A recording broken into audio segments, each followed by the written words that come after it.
আপু শুরু করতে পারবো। আমাদের আজকের টপিক হচ্ছে স্পেশাল ইকুইপমেন্ট।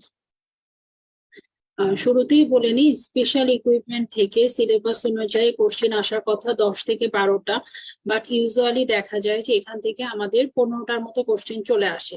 কিন্তু ব্যাপার হচ্ছে যে স্পেশাল ইকুইপমেন্টের মেইন যে ইকুইপমেন্টস গুলো, সেগুলো হচ্ছে আমাদের আলট্রাসোনোগ্রাম, সিটি, এমআরআই। এই তিনটা হচ্ছে সবচেয়ে বেশি ইম্পর্টেন্ট। এগুলো থেকে আপনার হচ্ছে 70 to 80% কোশ্চেন আসবে। আর আদার্স যে স্পেশাল ইকুইপমেন্ট, সেগুলোর মধ্যে একটা হচ্ছে খুবই ইম্পর্টেন্ট, সেটা হচ্ছে ম্যামোগ্রাম। ম্যামোগ্রামটা আমরা আজকে পড়বো। ম্যামোগ্রাম থেকে একটা না একটা মাস্ট আপনাদের আসবে কোশ্চিন। আর বাকিগুলো থেকে সাধারণত দেখা যায় অনেক মোডালিটিস আছে আদার, সেগুলো থেকে হাইস্ট 2টা কোশ্চেন আসতে পারে, খুব বেশি হলে 2টা, কম হলে একটা। তাহলে স্পেশাল ইকুইপমেন্টস যখন আমরা পরীক্ষার আগে রিভিশন দেওয়া শুরু করব, আমরা অবশ্যই এমআরআই, দেন আমরা সিটি রিভিশন দিব, তারপর আমরা আলট্রাসোনোগ্রামটা দেখবো, ম্যামোগ্রাম দেখবো, আর লাস্টলি আমরা হচ্ছে আদার্স ইকুইপমেন্ট গুলো দেখবো। এগুলোর মধ্যে সিআরডিআরটা ইম্পর্টেন্ট, ডিজিটাল রেডিওগ্রাফিটা ইম্পর্টেন্ট। আর বাকি যে মোডালিটিস গুলো আছে, এগুলো যে কোনো একটা থেকে হয়তো বা একটা বা 2টা কোশ্চেন আসতে পারে। আজকে আমরা স্পেশাল ইকুইপমেন্টের একটা পোর্শন আলোচনা করব, সেটা হচ্ছে ইমেজিং রিলেটেড টু ব্রেস্ট। ব্রেস্টের সাথে যে ইমেজিং গুলো রিলেটেড, সেগুলো সম্পর্কে আলোচনা করব। অনেকগুলো মোডালিটিস আলোচনা করব, কিন্তু এর মধ্যে সবচেয়ে ইম্পর্টেন্ট হচ্ছে আমাদের ম্যামোগ্রাম। ম্যামোগ্রাম না পড়ে পরীক্ষার হলে যাওয়া যাবে না, কারণ ম্যামোগ্রাম থেকে পরীক্ষায় আপনার একটা কোশ্চেন আসবে এবং ম্যামোগ্রাম টপিকটা খুবই ছোট। এই একই লাইনগুলো থেকেই দেখা যায় যে কোশ্চেন আসতে থাকে ম্যামোগ্রামে। এই জন্য এটা অবশ্যই পরীক্ষার আগে রিভিশন দিয়ে যেতে হবে। ম্যামোগ্রামটা খুবই ছোট টপিক, কিন্তু একটা কোশ্চেন মাস্ট আসবে।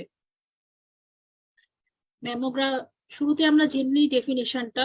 Mammography is the process of using low energy X-rays to examine breast for diagnosis and screening.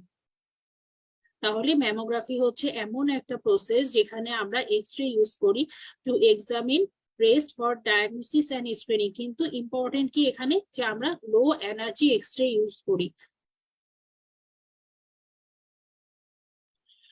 Indication of mammogram. ইন্ডিকেশনটাকে 2 ভাগে ভাগ করা হয়, একটা হচ্ছে স্ক্রিনিং আর আরেকটা হচ্ছে ডায়াগনস্টিক। দুইটার পয়েন্ট আমরা আলাদাভাবে জানবো। ইন্ডিকেশনটা ইম্পর্টেন্ট, কিন্তু খুবই ইজি, একবার পড়লেই দেখা যাবে যে আপনাদের আর ফার্দার পড়া লাগবে না। স্ক্রিনিং কখন কখন করব? Screening asymptomatic woman age 50 years or above, screening asymptomatic women age 35 or above who have high risk of developing breast cancer. তাহলে আমরা নরমালি অ্যাসিম্পটোমেটিক ওম্যানদের 50 বছর বা তার উপর থেকে স্ক্রিনিং শুরু করব। আর যেসব অ্যাসিম্পটোমেটিক ওম্যানদের ব্রেস্ট ক্যান্সার ডেভেলপমেন্টের রিস্ক আছে, তাদের ক্ষেত্রে আমরা 35 ইয়ার্স অ্যান্ড ওভার পর্যন্ত স্ক্রিনিং শুরু করব। কিন্তু 35 ইয়ার্স এর নিচে কেন স্ক্রিনিং করব না? কারণ আমরা জানি যে ইয়াং ব্রেস্ট গুলো অনেক বেশি গ্ল্যান্ডুলার, যার কারণে দেখা যাবে যে ম্যামোগ্রাফি করলে অনেক বেশি সাদা সাদা আসে। ম্যামোগ্রাফিতে গ্ল্যান্ড গুলো অনেক বেশি সাদা দেখা যায়, যার জন্য আলটিমেটলি হয় কি, লেশন যেটা থাকে সেটা দেখা যাবে না। এটা একটা প্রবলেম। আর সেকেন্ড প্রবলেম হচ্ছে গ্ল্যান্ড গুলো রেডিও সেন্সিটিভ, মানে অনেক বেশি ক্ষতি হয়, যার জন্য ইয়াং ওম্যানদের ক্ষেত্রে যতদূর সম্ভব ম্যামোগ্রাফিটা অ্যাভয়েড করা উচিত। ইউজুয়ালি আমরা নর্মালি অ্যাসিম্পটোমেটিক ওম্যানদের ক্ষেত্রে, যাদের কোনো সিমটম নাই, তাদের ক্ষেত্রে 50 ইয়ার্স এর পর করব। আর যারা অ্যাসিম্পটোমেটিক ওম্যান কিন্তু যাদের রিস্ক ফ্যাক্টর আছে, তাদের ক্ষেত্রে আমরা 35 ইয়ার্স এন্ড ওভার থেকে করব। এখন এই রিস্ক গুলো কাদের ক্ষেত্রে আছে? যেমন হচ্ছে যাদের একটা বা বেশি ফার্স্ট ডিগ্রি রিলেটিভসদের ভেতরে আমাদের ব্রেস্ট ক্যান্সার ছিল তাদের। আর সেকেন্ড হচ্ছে যাদের প্রিভিয়াস সার্জারিতে কোনো হাই রিস্ক ফ্যাক্টর পাওয়া গিয়েছে, যেমন অ্যাটিপিক্যাল ডাক্টাল হাইপারপ্লাসিয়া যদি পাওয়া যায়, মানে প্রি ম্যালিগনেন্ট কন্ডিশন গুলো যদি কারো থেকে থাকে, তখন আমরা আগে আগে 35 ইয়ার্স থেকে ম্যামোগ্রাম করা শুরু করব। আর ডায়াগনস্টিক ম্যামোগ্রাফি কি, মানে ডায়াগনোসিস কনফার্ম করার জন্য যে ম্যামোগ্রাফি গুলো করা হবে, সেটা হচ্ছে ডায়াগনস্টিক ম্যামোগ্রাফি। যেমন investigation of symptomatic women of age 35 years and over with breast lump and other clinical evidence of breast cancer, মানে যাদের ক্ষেত্রে ব্রেস্ট লাম্প আছে বা অন্যান্য ক্লিনিক্যাল এভিডেন্স আছে ব্রেস্ট ক্যান্সারের, তাদের ক্ষেত্রে করব। তারপরে বলেছে local excision of breast carcinoma করার পরে ওই পেশেন্ট গুলো সার্ভেইলেন্সের জন্য করব। দেন বলেছে যে evaluation of breast lump in women following augmentation mammoplasty. আর lastly suspicious breast lump in men. ছেলেদের ক্ষেত্রে যদি সাসপিশিয়াস ব্রেস্ট লাম্প থাকে তাহলে অবশ্যই ম্যামোগ্রাম করতে হবে। এখন কিছু ইনফরমেশন আছে যেগুলো মানে জানা দরকার, এবং এগুলো একবার রিডিং, এগুলো মুখস্থের দরকার নাই। Young breast are more dense and hard to image due to glandular tissue. আমি শুরুতেই যেটা বললাম যে একদম ইয়াং পেশেন্টদের আমরা কেন ম্যামোগ্রাম করি না, কারণ হচ্ছে ব্রেস্টটা অনেক বেশি গ্ল্যান্ডুলার টিস্যু, যেটা সাদা আসে, সাদা আসার কারণে ম্যামোগ্রামে এটা ডেন্স দেখা যায়। আর বলছে যে older breast is more fatty, যে ফ্যাট গুলো ম্যামোগ্রামে কালো দেখা যায়, যার জন্য দেখা যায় যে লেশন থাকলে সাদা প্রমিনেন্ট লেশন দেখা যায়, এবং আলটিমেটলি আমাদের ডায়াগনোসিসের সুবিধা হয়, যার জন্য ওল্ডার পেশেন্টদের ক্ষেত্রে আমরা ম্যামোগ্রাম করি। আর রেডিয়েশনের ক্ষেত্রে গ্ল্যান্ডুলার টিস্যুটা অনেক বেশি সেন্সিটিভ। আর এই পয়েন্টটা ইম্পর্টেন্ট নিচে, যে breast cancer is higher in upper lateral or upper outer quadrant of breast. এটা অ্যানাটমিতে আসতে পারে, যেমন আমাদের মোস্ট প্রবাবলি আমাদের বা তার আগের ব্যাচের এফসিপিএস পার্ট 1 এর সময় একটা কোশ্চেন এসেছিল যে গ্ল্যান্ডুলার টিস্যু আর হচ্ছে breast cancer is more prominent in which quadrant of breast. তখন মনে রাখতে হবে upper outer quadrant, upper outer or upper lateral quadrant of ব্রেস্টে ব্রেস্ট ক্যান্সার চান্স অনেক বেশি। এই পয়েন্টটা কিন্তু ইম্পর্টেন্ট, হ্যাঁ, upper outer quadrant. Limitation of mammography, just reading, এটা ইম্পর্টেন্ট কিছু না। যে আমাদের হচ্ছে ম্যামোগ্রাফিক্যালি টেস্ট ব্রেস্ট বা ইয়াং ব্রেস্টের ক্ষেত্রে, তারপর পালপেবল মাস ইন ইয়াং ওমেনদের ক্ষেত্রে আলটিমেটলি ম্যামোগ্রাম করে খুব একটা লাভ পাওয়া যায় না। Pregnant and lactating breast, acute inflammatory, post operative আর ট্রমা, এইসব পেশেন্টদের ক্ষেত্রে আমরা ম্যামোগ্রাম করবো না, মানে লিমিটেশন অফ ম্যামোগ্রাম বা খুব একটা কাজে দিবে না।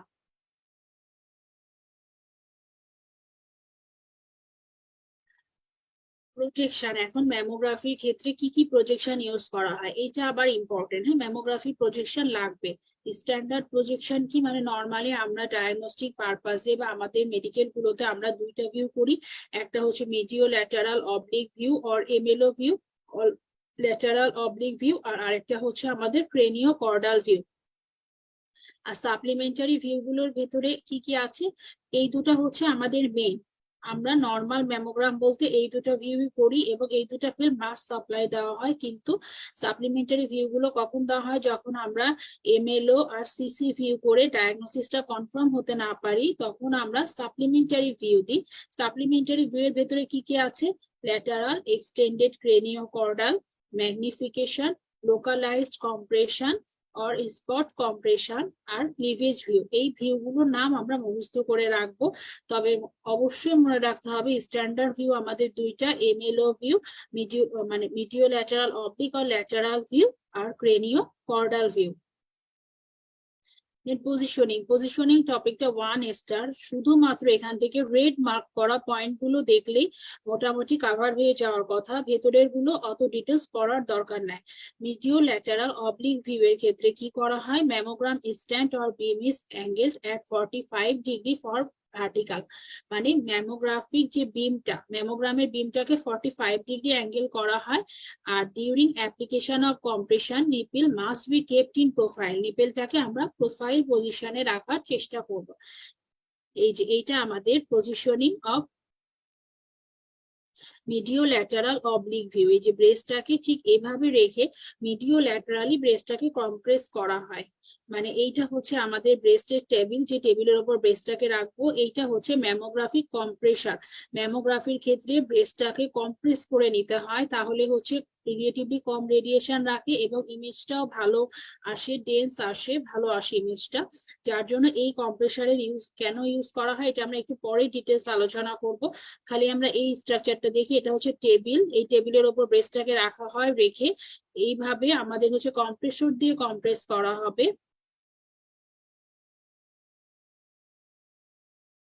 আর বলছে যে যেটা আমাদের মেইন অ্যাঙ্গেল সেটা 45 ডিগ্রি ফ্রম ভার্টিক্যাল, ভার্টিক্যাল থেকে 45 ডিগ্রি অ্যাঙ্গেলে দেখেন ব্রেস্টটা একটু অ্যাঙ্গেল করে রাখা, এবং রেডিয়েশনটাও 45 ডিগ্রি অ্যাঙ্গেল করে ফেলা হবে।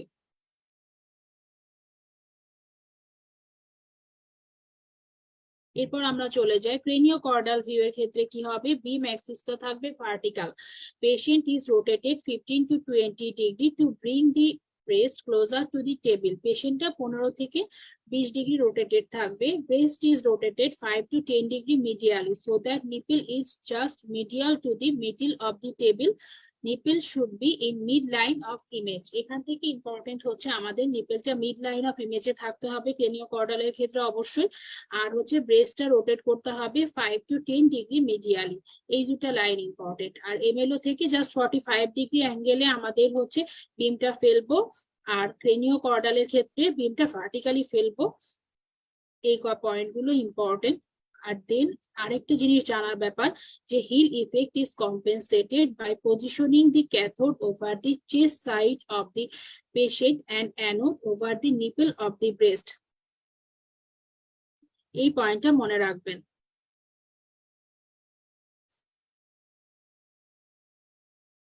দেন আমাদের পজিশনিং অফ দি ব্রেস্ট, ব্রেস্টের পজিশনিং ক্রেনিও কর্ডালি, হ্যাঁ ক্রেনিও কর্ডালের ক্ষেত্রে আমরা পড়লাম কি বিম অ্যাক্সিসটা থাকবে ভার্টিক্যালি, আর আরেকটা জিনিস যেটা জানলাম যে পেশেন্টটা হচ্ছে রোটেটেড থাকবে 15 থেকে 20 ডিগ্রি, আর ব্রেস্টটা 5 থেকে 10 ডিগ্রি রোটেটেড থাকবে। হ্যাঁ এখানে ব্রেস্টটা 5 থেকে 10 ডিগ্রি রোটেটেড আর বিম অ্যাক্সিসটা একদম ভার্টিক্যালি পড়ছে।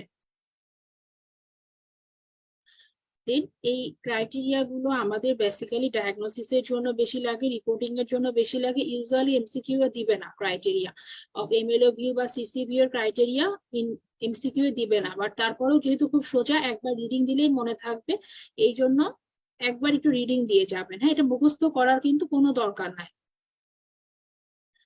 এমএলও ভিউ এর ক্ষেত্রে আমাদের কি কি জিনিস দেখা যাবে, এমএলও মানে তো আমরা জানি মিডিও ল্যাটারাল অবলিক ভিউ, মানে আমাদের ব্রেস্টটাকে, প্রিভিয়াস ছবিটা দেখি ব্রেস্টটাকে মিডিও ল্যাটারালি মানে দুই সাইড দিয়ে চাপা দেওয়া হচ্ছে, ব্রেস্টটাকে কম্প্রেস করা হচ্ছে মিডিও ল্যাটারালি করে ভিউটা নেওয়া হচ্ছে, দেখে এটার নাম medio lateral oblique view. Medio lateral oblique view এর কিছু ক্রাইটেরিয়া আছে, যেমন pectoralis muscle visible down the level of the nipple, এই যে দেখেন এইটা হচ্ছে আমাদের এক্সিলার পেক্টোরালিস মাসেলের শ্যাডো, এই শ্যাডোটা ভিজিবল হবে লেভেল অফ নিপল পর্যন্ত অলমোস্ট। তারপরে বলছে glandular tissue evenly compressed and adequately penetrated, এগুলো সব আমাদের গ্ল্যান্ডুলার টিস্যু সাদাগুলো যেগুলো আমাদের evenly placed, nipple in profile, এই যে এই দুটা হচ্ছে আমাদের নিপল।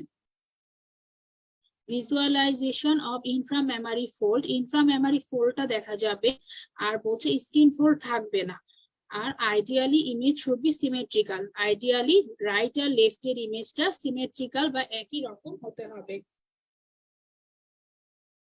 তাহলে এটা হচ্ছে আমাদের এমএলও ভিউ এর ক্রাইটেরিয়া।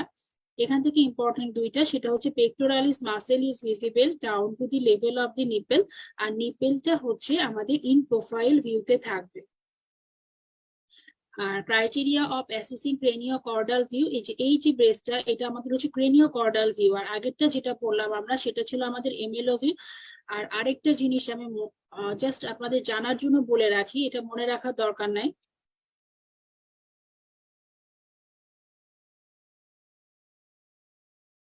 যে আমাদের মিডিও ল্যাটারাল অবলিক ভিউ এ ব্রেসটাকে আপার অ্যান্ড লোয়ার কোয়াড্রেন্টে ভাগ করা হয়। আপার অ্যান্ড এমএলও ভিউতে ব্রেস্টটাকে আমাদের আপার অ্যান্ড লোয়ার কোয়াড্রেন্টে ভাগ করা হয়, নিপল পোর্ট থেকে একটা লাইন টানলে এটার উপরে আপার জোন আর নিচে যে পোর্শনটা সেটা হচ্ছে আমাদের লোয়ার জোন।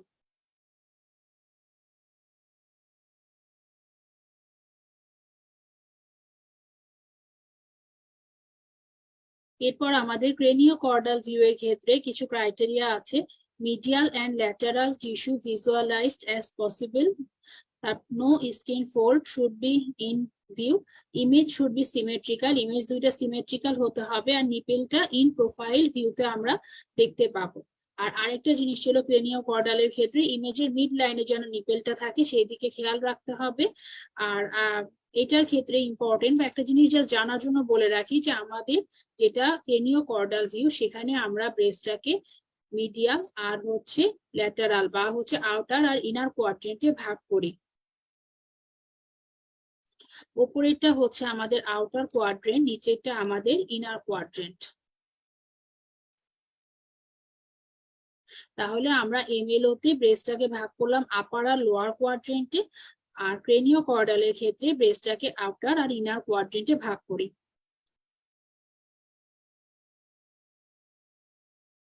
এগুলো জাস্ট জানার জন্য বললাম কোন কোয়াড্রেন্টে ভাগ করা হয়। এগুলো আপনাদের পরীক্ষায় আসার পসিবিলিটি রিলেটিভলি 0%, কারণ হচ্ছে যে ছবি দিয়ে নিশ্চয়ই আপনাকে বলবে না এটা কোন কোয়াড্রেন্ট, এই জন্য এটা আপনাদের এখন দরকার নাই। দেন আমাদের ব্রেস্ট কম্প্রেশনের কি কি অ্যাডভান্টেজ আছে, আমি এই যে আগের যে ছবিটা দেখালাম, ব্রেস্টটাকে দেখেন এমএলও ভিউতেও কম্প্রেশন করা হচ্ছে, ক্রেনিও কর্ডাল ভিউতেও কম্প্রেশন করা হচ্ছে। কেন কম্প্রেশন করা হয়, এইটার কিছু কারণ আছে। একটা হচ্ছে যে it reduces overlapping anatomy, spread out of tissue reduces thickness of breast and require only low kVp, thereby improving subject contrast. Point গুলো জাস্ট ভেতরে পড়ে নিবেন, এগুলো আসলে ডিটেলস একটু লেখা, একবার দেখলেই দেখবেন যে খুবই ইজি। মানে মোটমাট যত কিছু ভালো আছে সবকিছুর জন্যই আমাদের হচ্ছে ব্রেস্টটাকে কম্প্রেস করা হয়, যে সাবজেক্ট কন্ট্রাস্টটা ইমপ্রুভ হবে, রিজলিউশন ইমপ্রুভ হবে, তারপরে হচ্ছে আপনার রিলেটিভলি ডোজটা কমবে, পেশেন্টের মুভমেন্ট কমবে দেখে ব্লারিং কম হবে। এগুলো বিভিন্ন কারণে, এগুলো জাস্ট একবার করে দেখলেই হবে। এগুলো হচ্ছে শর্টকাটে, এখানে শর্টকাটে লেখা আছে কম্প্রেশনের বেনিফিট, এটা আমাদের হচ্ছে নিশো থেকে নেওয়া। এই পয়েন্টগুলো মনে রাখলেই হবে, এটা একটু ডিটেলস লেখা, একবার রিডিং দিবেন, দিয়ে এই পয়েন্টগুলো মুখস্থ করলেই হবে যে কম্প্রেশনের কারণে কি হবে, পেশেন্টের ডোজটা কমবে, স্ক্যাটার্ড রেডিয়েশন কমবে, যে ইমপ্রুভ কন্ট্রাস্ট হবে, reduced geometric unsharpness, reduced movement unsharpness, আর reduced range of breast thickness, মানে breast thicknessটা কমবে, আর reduced tissue overlap, tissue overlap কমার কারণে anatomical detail গুলো বেশি ভালো পাওয়া যাবে। কম্প্রেশনের যে ইম্পর্টেন্স এটা টোটালি মুখস্থ, বোঝানোর কিছু নাই এখানে, কিন্তু পড়তে হবে। এখন আমরা চলে আসি ম্যামোগ্রাফি থেকে। এতক্ষণ পর্যন্ত যে কয়টা স্লাইড দেখালাম, আমাদের ইন্ডিকেশন বলেন, পজিশনিং বলেন, ইন্ডিকেশনটা হচ্ছে আমাদের মোটামুটি ইম্পর্টেন্ট, 2 স্টার বা 3 স্টার বলা যেতে পারে ম্যামোগ্রাফির ইন্ডিকেশন। আর আমাদের বাকি যে পয়েন্টগুলো পড়ালাম ওগুলো 1 স্টার বা রিডিং না দিলেও সমস্যা নাই। ম্যামোগ্রাফি থেকে ইনভ্যারিয়েবলি কোশ্চেন আসে এই ফ্যাক্টরস ফর ম্যামোগ্রাফি থেকে, এবং এরপর আমি 2 থেকে 3টা স্লাইড দেখাবো আর ম্যামোগ্রাফির, এগুলো হচ্ছে আপনাদের ইনফিনিটি স্টার স্লাইড। এগুলো অবশ্যই আলাদা একটা কাগজ নিয়ে বা একটা পার্সোনাল খাতা, যেটা আপনারা পরীক্ষার আগে রিভিশন দিবেন। আমি আগে থেকেই বলি যে পরীক্ষার আগে রিভিশন দেওয়ার জন্য একটা খাতা থাকবে, যেখানে যেই টপিক গুলো মনে থাকবে না সেগুলো নোট করা থাকবে, সেই খাতায় আজকে আপনারা নোট করে রাখবেন। আর যদি কেউ খাতা নাও বানান তাহলে লিখে মানে বইয়ে লাগাই রাখেন, এবং এমন ভাবে মুখস্থ করে ফেলবেন যেন পরীক্ষার আগে একবার রিভিশন দিতে পারেন আর খুব ভালো মনে থাকে। অল্প কিছু লাইন, কিন্তু এগুলো থেকে ঘুরে ফিরে প্রত্যেকবার কোশ্চেন আসে। তাহলে এখন শুরু করি। Factors for mammography, infinity star, এখান থেকে কোশ্চেন আসেনি এরকম কোনোবারই হয় নাই, খুব রেয়ার ছাড়। সাধারণত কিলোভোল্ট কি ইউজ করা হয় আমি আগেই বলেছিলাম ডেফিনেশন, এক্ষেত্রে আমরা খুবই লো কিলোভোল্ট ইউজ করি।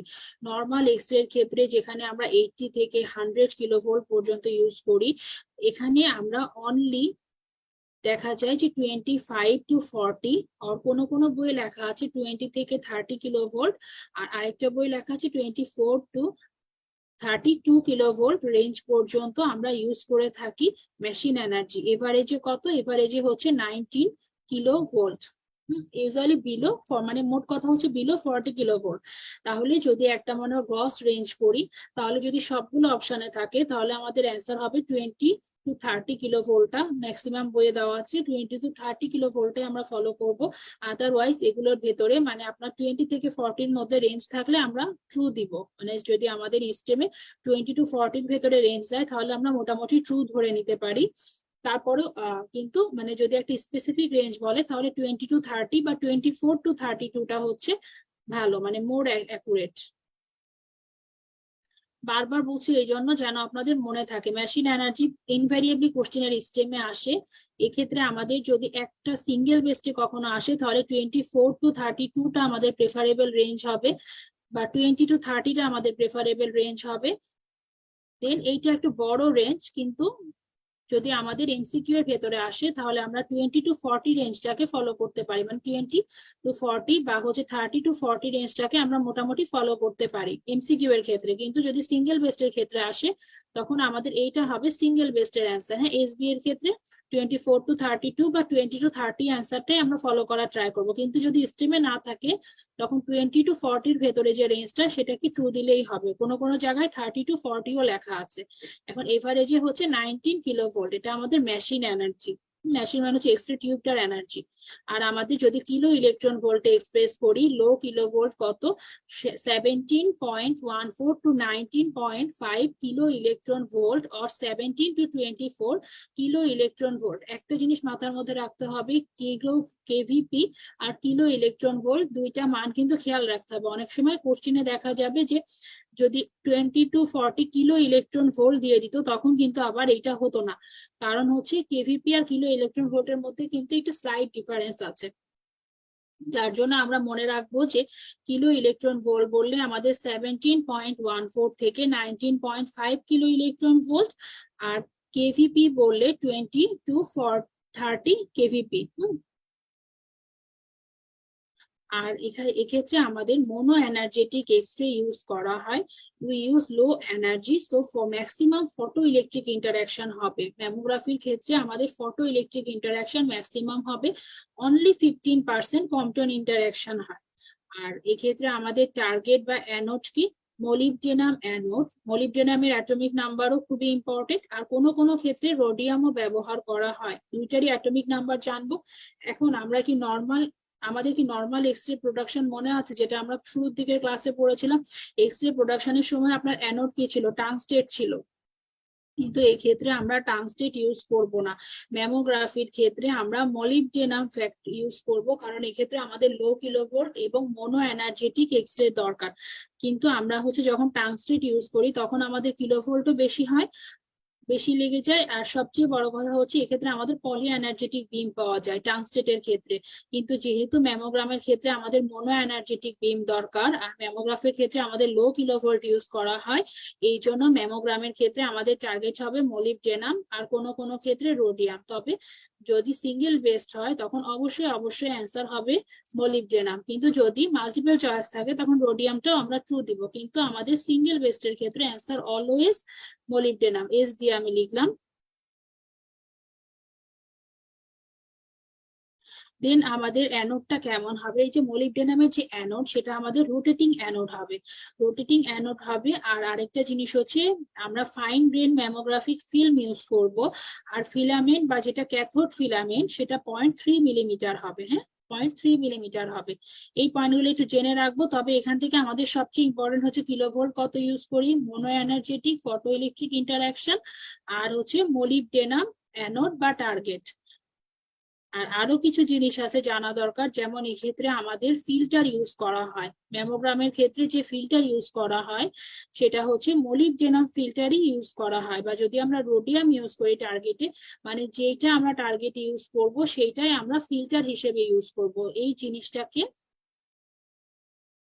এই যে দেখেন ফিল্টার ও মলিবডেনাম, এটা থিকনেস হচ্ছে 0.03 মিলিমিটার। আর রোডিয়াম ফিল্টারও ইউজ করা হয়। যদি আমরা রোডিয়াম অ্যানোড ইউজ করি তখন আমরা রোডিয়াম ফিল্টার ইউজ করব, আর যদি আমরা মলিবডেনাম অ্যানোড ইউজ করি তখন আমরা মলিবডেনাম ফিল্টার ইউজ করব। আর আরেকটা জিনিস কি বলছে যে 3 to 5 মানে 3 to 5 or 3 to 6 centimetre tissue thickness compression, যদি আমরা 3 থেকে 6 সেন্টিমিটার পর্যন্ত ব্রেস্টটাকে কম্প্রেস করি তাহলে আমাদের হচ্ছে মানে কিলোভোল্ট লাগবে অনলি 19 কিলো ইলেকট্রন ভোল্ট বা হচ্ছে 30 to 40 কেভিপি। এবং এই ক্ষেত্রে আমাদের গুড কন্ট্রাস্ট পাবো, আমাদের কন্ট্রাস্টটা অনেক ভালো আসবে। ঠিক আছে। আর আমাদের উইন্ডো ইউজ করা হবে বেরিলিয়াম। উইন্ডোটা আমাদের রিডিউসড ইনহেরেন্ট ফিল্টার। বেরিয়ামের অ্যাটমিক নাম্বার হচ্ছে 4। ঠিক আছে, তাহলে আমাদের এক্ষেত্রে দেখেন সবই মলিবডেনাম, শুধুমাত্র আমাদের যে উইন্ডোটা আমরা ইউজ করছি বেরিলিয়াম। বেরিলিয়ামের অ্যাটমিক নাম্বারটা হচ্ছে 4, এবং বেরিলিয়ামটা আমাদের ইনহেরেন্ট ফিল্টারটাকে ফিল্টার হিসেবে মানে ইনহেরেন্ট ফিল্টার হিসেবে কাজ করে, রিডিউসড করে। হ্যাঁ, ইনহেরেন্ট ফিল্টারটাকে কমায়। উইন্ডোটাও কিন্তু খুবই ইম্পর্টেন্ট, হ্যাঁ, যে বেরিলিয়াম উইন্ডো, এটা খুবই খুবই খুবই ইম্পর্টেন্ট। আর ফিল্টার তো ইম্পর্টেন্টই। আর এই ক্ষেত্রে আমাদের টাইম কত লাগবে, 1 থেকে 4 সেকেন্ড সময় লাগবে। এবং ডোজটা কিন্তু বেড়ে যাবে যখন আপনার হচ্ছে এক্সপোজার টাইম বাড়বে, তখন কিন্তু পেশেন্টের ডোজ অটোমেটিক বাড়বে।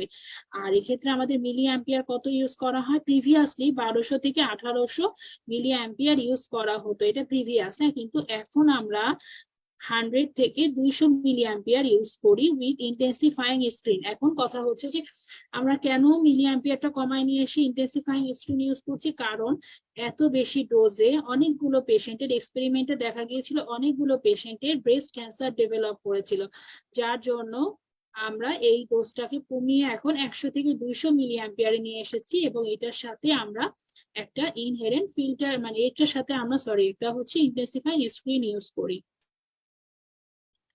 আর ইউজুয়ালি 24 to 32 কিলোভোল্ট ইউজ করা হয়।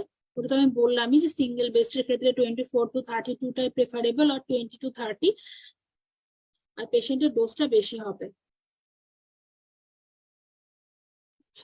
এখন আমাদের এই প্রত্যেকটা স্লাইড কিন্তু ইকুয়ালি ইম্পর্টেন্ট, হ্যাঁ, এই স্লাইডটা যেমন ইনফিনিটি স্টার, এটাও ইনফিনিটি স্টার, এই স্লাইডটাও কিন্তু ইম্পর্টেন্ট, সবগুলো স্লাইড এখানে ইম্পর্টেন্ট ফ্যাক্টরস এর।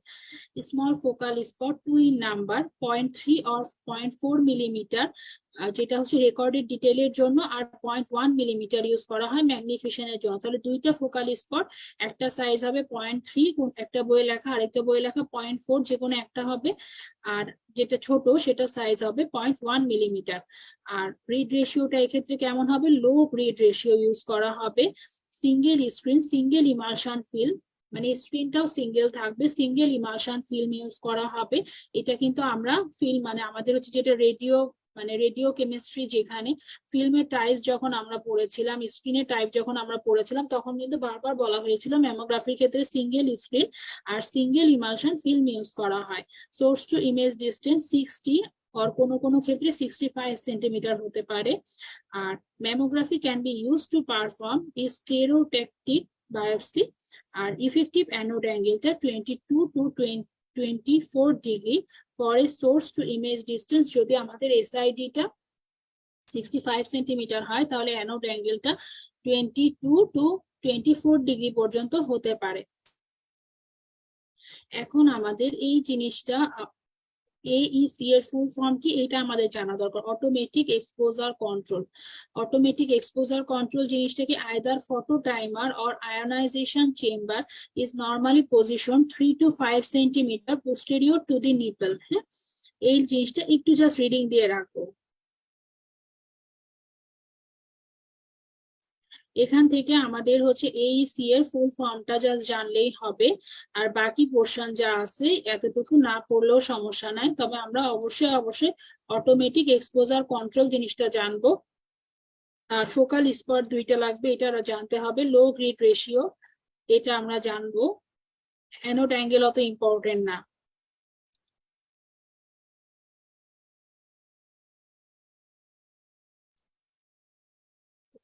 তাহলে আমরা এতক্ষণ ধরে ম্যামোগ্রাফি থেকে যে আলোচনা করলাম, এর মধ্যে সবচেয়ে বেশি ইম্পর্টেন্ট হচ্ছে আমাদের এই দুটা স্লাইড, ফ্যাক্টর ফর ম্যামোগ্রাফি এইটা আর এইটা, দুইটার উপরে আমি অনেকগুলো স্টার দিয়ে রেখেছি। আর এই স্লাইডটা আমরা পড়বো, এটাও কিন্তু ইম্পর্টেন্ট, ম্যামোগ্রাফি থেকে একটা কোশ্চেন আসবে, এটা সবসময় মাথায় রাখতে হবে। এখন আমরা এমসিকিউটা সলভ করার চেষ্টা করি। ম্যামোগ্রাফি, এটা হচ্ছে আমাদের মাল্টিপল চয়েস অ্যান্সার, হ্যাঁ। টাংস্টেট ইউজ অ্যাজ টার্গেট, এটা কি হবে, এতক্ষণ আমরা আলোচনা করলাম। টাংস্টেনটা আমাদের নর্মাল যে রেডিওগ্রাফি বা আমাদের এক্সরে প্রোডাকশনের সময় টার্গেট হিসেবে ইউজ করা হয়েছিল, কিন্তু ম্যামোগ্রাফির ক্ষেত্রে যেহেতু অনেক লো কিলো ভোল্টেজ ইউজ করা হয় এবং হচ্ছে পেশেন্ট, মানে অটো ইলেকট্রিক ইন্টারাকশন হবে সম্পূর্ণ, এই জন্য আমরা মলিবডেনামটাকে টার্গেট হিসেবে ইউজ করি। তাহলে আমাদের এটা কি হবে,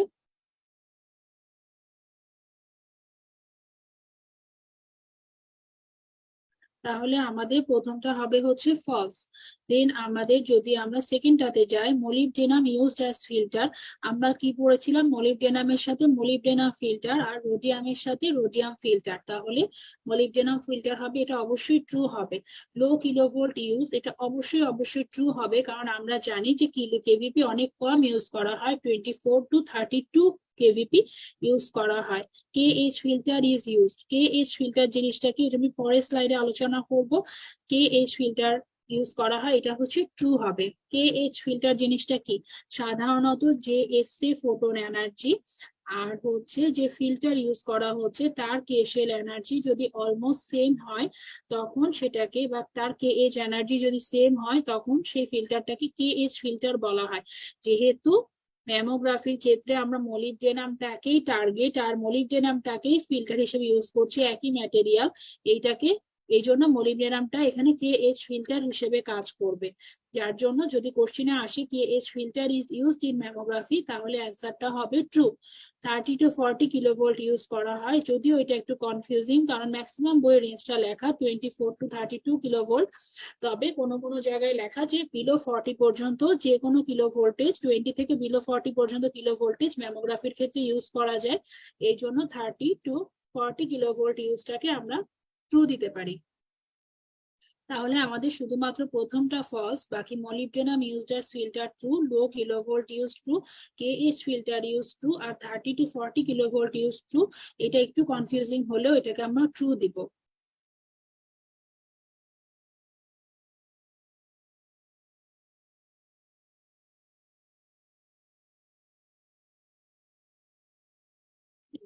এখন আমরা চলে যাই KH ফিল্টার। KH ফিল্টার জিনিসটা কি, the maximum contrast is obtained when the photon energy of X-ray beam is close to but slightly above the K absorption age of the absorber।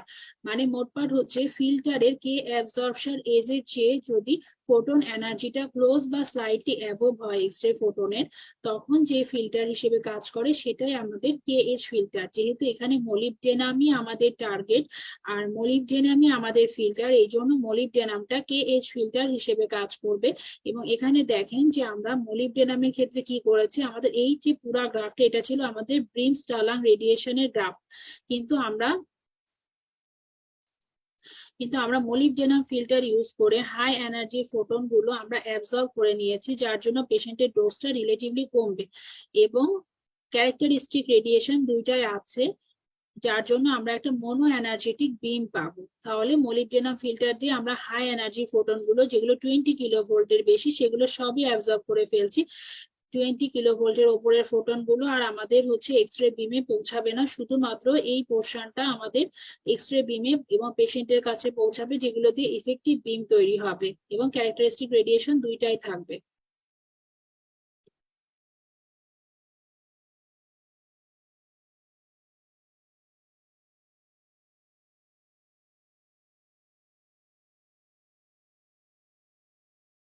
এখন আমরা চলে যাই সেকেন্ড কোশ্চেন যেটা আসছে আমাদের FCPS এ, target molybdenum, এটা আমরা জানি ট্রু হবে। কিলোভোল্ট 30 to 40 এটাও ট্রু হবে। ফিল্টার টাংস্টেট এটা ফলস হবে, আমরা জানি মলিবডেনাম ফিল্টার।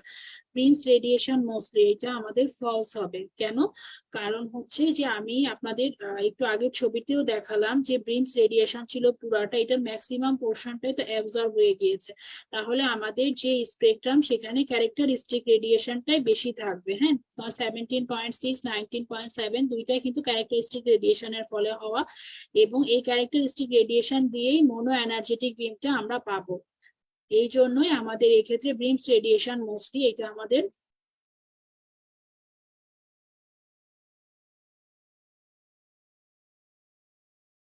আমাদের ফলস হবে।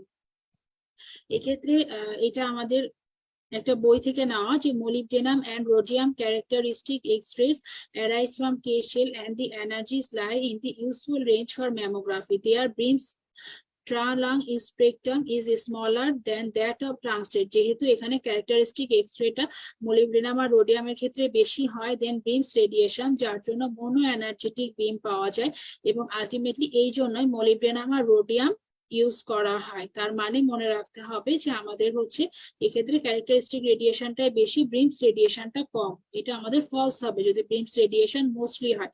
কিন্তু যদি থাকে ব্রিমস রেডিয়েশন প্রেজেন্ট তাহলে কিন্তু আবার ট্রু হবে, কারণ স্লাইড পরিমাণে হলেও ব্রিমস রেডিয়েশন আছে, কিন্তু মোস্টলি থাকলে তখন হয়ে যাবে ফলস।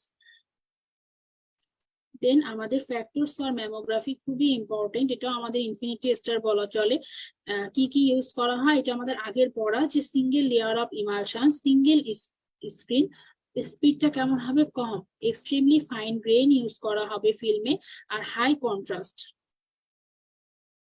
আর এখন আমাদের একটা কোশ্চিন আসছিল গতবার, যে মাইক্রো ক্যালসিফিকেশন আইডেন্টিফাই করা যায় কেন ম্যামোগ্রামে। এক্ষেত্রে আমরা শুরুতেই জানবো যে মাইক্রো ক্যালসিফিকেশন গুলো কখন বলি, যখন হচ্ছে ক্যালসিফিকেশনের সাইজটা less than or equal to 0.3 centimetre হয়। ব্রেস্ট কার্সিনোমার ক্ষেত্রে মাইক্রো ক্যালসিফিকেশন পাওয়া যায়। আর এই মাইক্রো ক্যালসিফিকেশনটা ডায়াগনোসিস পসিবল কেন, ডিউ টু অ্যাটমিক নাম্বার। এই যে এই যে পয়েন্টটা, এটা আমাদের হচ্ছে একবার কোশ্চেনে আসছে, হ্যাঁ এফসিপিএস আসছে, যে অ্যাটমিক নাম্বারের জন্য মাইক্রো ক্লাসিফিকেশনটাকে আইডেন্টিফাইড করা যায়। আর আরেকটা পয়েন্ট হচ্ছে আমাদের ডিজিটাল ম্যামোগ্রাফির ক্ষেত্রে সলিড স্টেট ডিটেক্টর ইউজ করা হয়। এই দুইটাই কিন্তু এফসিপিএস এ আসা, এই দুইটা পয়েন্ট মনে রাখতে হবে। দুটা পয়েন্ট অবশ্যই, যে আমাদের ডিজিটাল ম্যামোগ্রামের ক্ষেত্রে সলিড স্টেট ডিটেক্টর ইউজ করা হয়, আর হচ্ছে আমাদের identification of micro classification possible কেন, ডিউ টু অ্যাটমিক নাম্বার।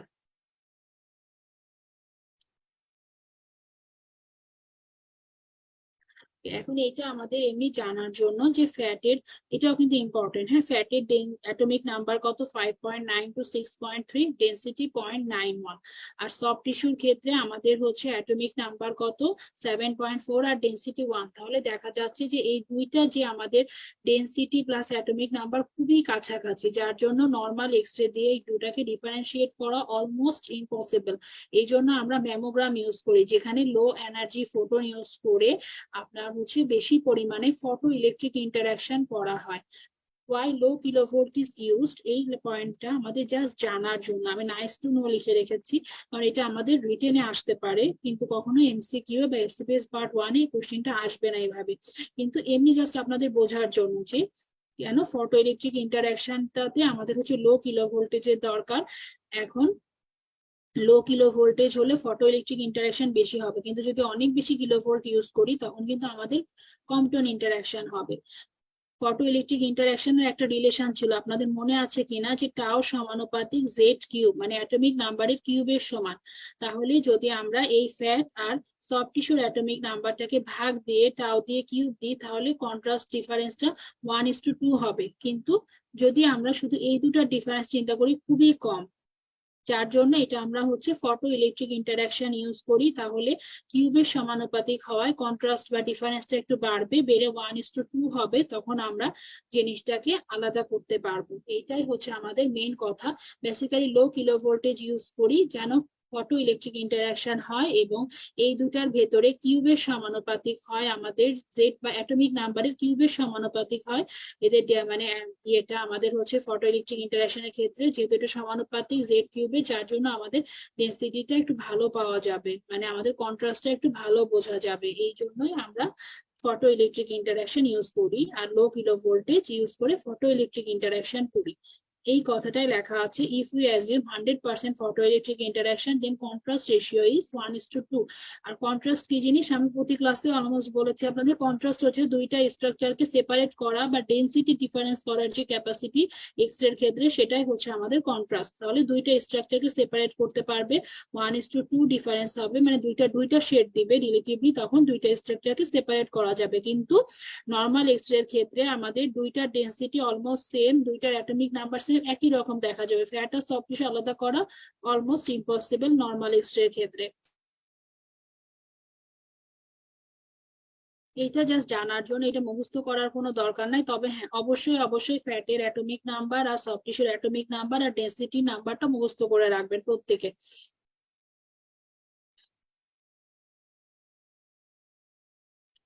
দেন আমরা চলে যাই ডিজিটাল ম্যামোগ্রাফি। ডিজিটাল ম্যামোগ্রাফি থেকে শুধুমাত্র এই যে স্লাইডটা আমি দাগিয়ে, প্রথম স্লাইডটা ইম্পর্টেন্ট, বাকি স্লাইড গুলো জাস্ট রিডিং। হ্যাঁ শুরু স্লাইডটা আমি ভালোভাবে ডিসকাস করবো, বাকিগুলো থেকে দুই একটা পয়েন্ট আমি একটু বলবো যাদের পড়ার এনার্জি আছে তারা পড়বেন, আদারওয়াইজ বাকিরা ডিজিটাল ম্যামোগ্রাফির প্রথম স্লাইডটা শুধুমাত্র দেখবেন। Instead off screen film system digital detector can be used for mammography. মানে আমরা এতক্ষণ ধরে যে কনভেনশনাল ম্যামোগ্রাফি আলোচনা করলাম সেখানে আমাদের হচ্ছে স্ক্রিন আর ফিল্ম দুইটাই ইউজ করা হচ্ছিল, কিন্তু আমাদের ডিজিটাল ম্যামোগ্রাফির ক্ষেত্রে ডিজিটাল ডিটেক্টর ইউজ করা হয়। Digital system uses full field of X-rays and hence called full field digital mammography. এখন কিন্তু পরীক্ষার হলে খুবই বেশি পরিমাণে আসে যে প্রতিটা জিনিসের ফুল ফর্ম কোনবার, একবার মোস্ট প্রবলি জানুয়ারি 2022 বা কোনো একবার কোশ্চিনে ম্যাক্সিমামে দেখেছিলাম যে ফুল ফর্ম দিয়ে কোশ্চেন চলে এসেছে যে এটার ফুল ফর্ম কি, ওইটার ফুল ফর্ম কি, এরকম। এই জন্য আমাদের এইটার ফুল ফর্মটা মনে রাখতে হবে। FFDM এর ফুল ফর্ম হচ্ছে ফুল ফিল্ড ডিজিটাল মাইক্রোগ্রাফি, ম্যামোগ্রাফি, সরি, ফুল ফিল্ড ডিজিটাল ম্যামোগ্রাফি। হ্যাঁ, আর হচ্ছে আমাদের ইমেজটাকে ডিরেক্টলি অর ইনডিরেক্টলি ক্যাপচার করা হয়। ইনডিরেক্টলি, যখন আমরা ইনডিরেক্ট ডিজিটাল ম্যামোগ্রাফি করি তখন এক্স-রেটা একটা সিন্টিলেটরের ওপর পড়ে, থ্যালিয়াম অ্যাক্টিভেটেড সিজিয়াম আয়োডাইডের ওপর আমাদের হচ্ছে এক্স-রেটা পড়বে, তারপর সেখান থেকে লাইট এমিট হবে, এরপরে এই লাইটটা ডিটেক্ট হবে আমাদের একটা ফটো ডায়োড দিয়ে, ASI type of diode or charged couple device, CCD. হ্যাঁ, যে কোনো জিনিসের ফুল ফর্ম ইম্পর্টেন্ট, হোক সেটা সিসিডি আর হচ্ছে আপনার FFDM, দুইটারই ফুল ফর্ম আমরা জেনে রাখবো।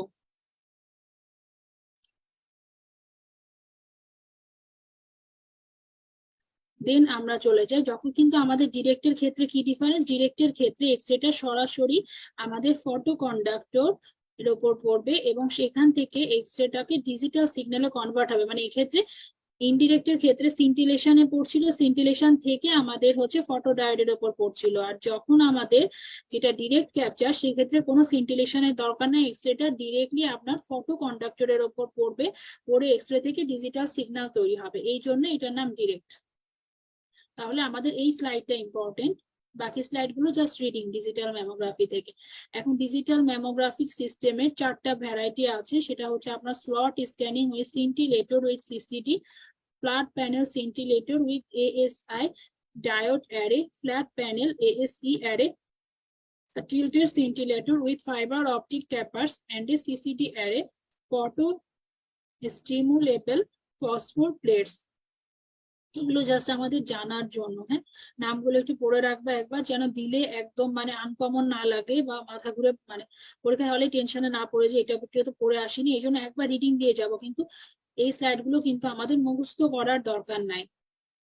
এখন আমরা চলে যাই, যেটা প্রথমটা ছিল slot scanning with scintillator with CCD array. এখানে এই সিস্টেমটা কি দিয়ে consist of thallium activated caesium iodide with fibre optic coupling to a CCD. আর এক্ষেত্রে ডিটেক্টর সাইজটা 1 সেন্টিমিটার ওয়াইড আর কনসিস্ট অফ 4 সিসিডি, 4টা সিসিডি থাকবে। দেন এগুলো এখানে আমাদের মানে এটার ইউজফুলনেস যেগুলো সেগুলো একটু লেখা আছে, এগুলো একবার রিডিং দিবেন, কিন্তু মুখস্থ করার দরকার নাই, উচিত মনে হলে বাদ দিয়ে দিবেন। এরপর আমরা চলে যাই ফ্ল্যাট প্যানেল সিন্টিলেটর, যেটা ছিল উইথ ASI ডায়োড অ্যারে। সেক্ষেত্রে এই সিস্টেমটা কি ইউজ করে, thin film transistor TFT use করে এটা। হ্যাঁ, এক্ষেত্রে সিজিয়াম আয়োডাইড ক্রিস্টাল ইউজ করা হয়। খালি এই দুটা পয়েন্ট নীল মার্ক করে, এই দুটা পয়েন্ট একবার রিডিং দিব।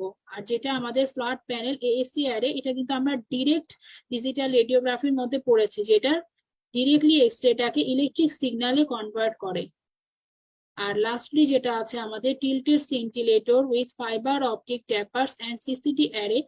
এইখানে আমাদের কিন্তু একটা মানে ফসফোর থাকে, CCD ক্যামেরা থাকে, fibre optic taper to couple the phosphor and camera. এগুলো আমাদের এত ডিটেলস জানার দরকার নেই, আমাদের মনে রাখতে হবে যে মোটামুটি আমরা নামগুলো একটু জানবো, আর শুধুমাত্র ডিজিটাল ম্যামোগ্রাফির ক্ষেত্রে প্রথম স্লাইডটা জানাই more than enough.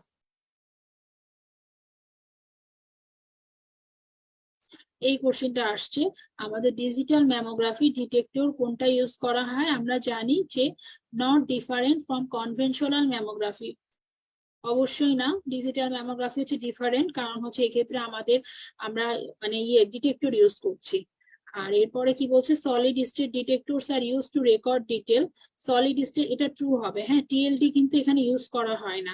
R compression does not improve contrast, compression ম্যামোগ্রাফির ক্ষেত্রে কন্ট্রাস্ট ইমপ্রুভ করবে, এই জন্য এখানে বাকিগুলো হচ্ছে সবই ফলস, শুধুমাত্র solid state detector use to record detail, B number পয়েন্টটা হবে ট্রু, বি নাম্বারটা ট্রু হবে।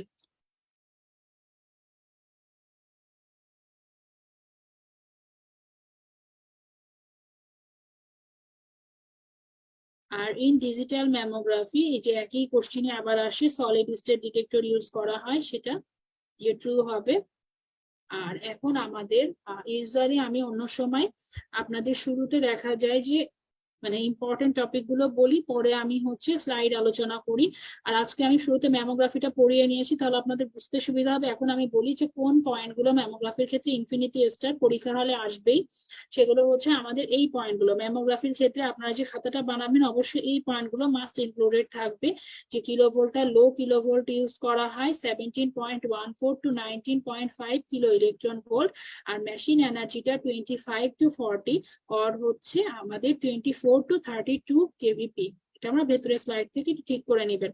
Mono energetic X ray use করা হয়, লো এনার্জি ফোটন যেহেতু ইউজ করি যার জন্য ফটো ইলেকট্রিক ইন্টারাকশন হয়, অনলি 15% কম্পিউটার ইন্টারাকশন হয়। এক্ষেত্রে আমাদের টার্গেট কি, মলিবডেনাম, ফিল্টার মলিবডেনাম, কিন্তু আমাদের উইন্ডো হচ্ছে বেরিলিয়াম, শুধুমাত্র উইন্ডোটা আলাদা।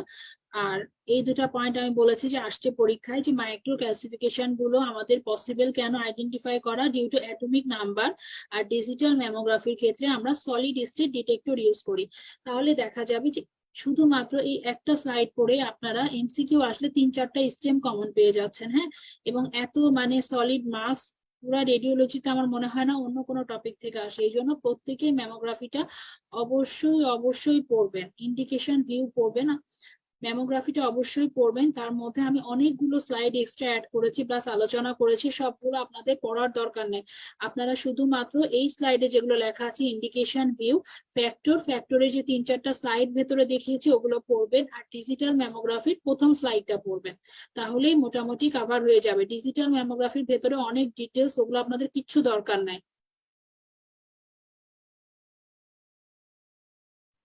তাহলে আমি ম্যামোগ্রাফিটা আরেকবার একটু বলি যে ম্যামোগ্রাফি থেকে কোনটা কোনটা পড়বেন। ম্যামোগ্রাফি থেকে আমরা শুরুতেই ইন্ডিকেশনে চলে যাব। ইন্ডিকেশন আমাদের 5 স্টার টপিক, ইন্ডিকেশন মাস্ট পড়বো। দেন আমাদের নাইস টু নো টপিকের কোনো দরকার নাই, লিমিটেশনের দরকার নাই। প্রজেকশনটা অবশ্যই পড়বো, প্রজেকশনও 5 স্টার টপিক, প্রজেকশন বা ভিউ এর নেম। দেন আমাদের পজিশনিংটা 1 স্টার টপিক, আমরা এই টপিকগুলো দেখবো, স্পেশালি রেড মার্ক করাগুলো একটু দেখবো।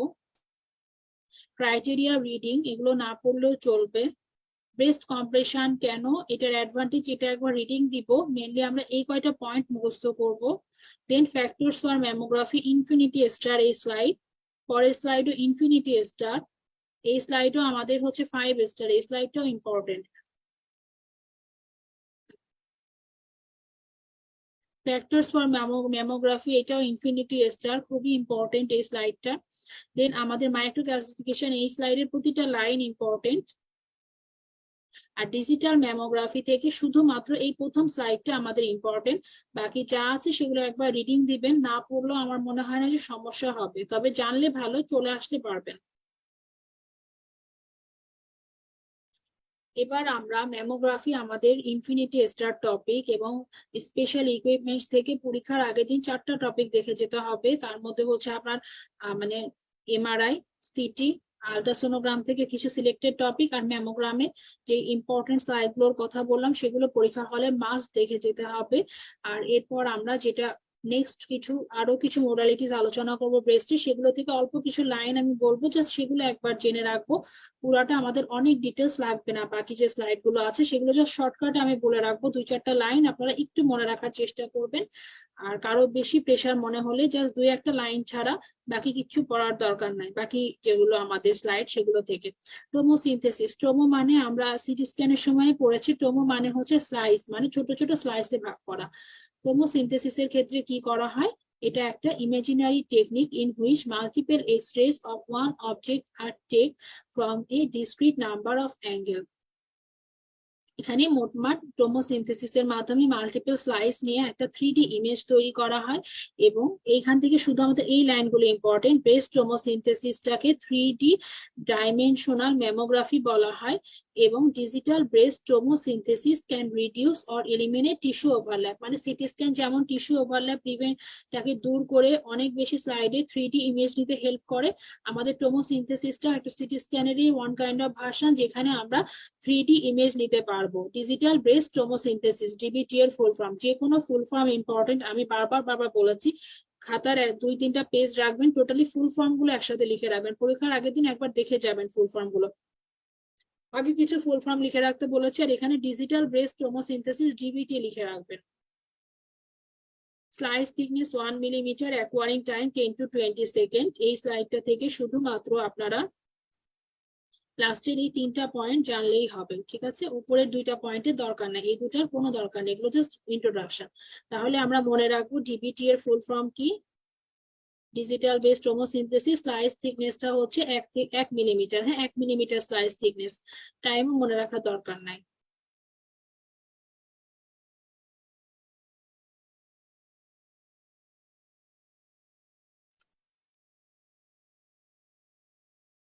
টোমোসিনথেসিস এর ক্ষেত্রে এগুলোর দরকার নাই, উপরে যেগুলো লেখা আছে জাস্ট একবার রিডিং দিবেন। এই লাইনটা ইম্পর্টেন্ট আবার, tube is rotated through 10 to 20 degrees and 10 to 20 exposures are made in every 1 degree, মানে আমাদের হচ্ছে যে এই যে আমাদের যে এটা এক্সট্রা টিউবটা সেটাকে রোটেট করতে থাকবো আমরা, 10 to 20 ডিগ্রি রোটেট করব, আর হচ্ছে 10 থেকে 20টা এক্সপোজার নিব প্রতি 1 ডিগ্রিতে।